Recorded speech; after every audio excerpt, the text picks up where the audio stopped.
اللہ الرحمن الرحیم۔ السلام علیکم۔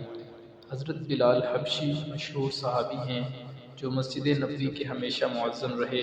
شروع میں ایک کافر کے غلام تھے، اسلام لے آئے جس کی وجہ سے طرح طرح کی تکلیفیں دیے جاتے تھے۔ امیہ بن خلف جو مسلمانوں کا سخت دشمن تھا، ان کو سخت گرمی میں دوپہر کے وقت تپتی ہوئی ریت پر سیدھا لٹا کر ان کے سینے پر پتھر کی بڑی چٹان رکھ دیتا تھا تاکہ وہ حرکت نہ کر سکیں، اور کہتا تھا کہ اس حال میں مر جائے اور زندگی چاہیے تو اسلام سے ہٹ جائے، مگر وہ اس حالت میں بھی احد احد کہتے تھے، یعنی معبود ایک ہی ہے۔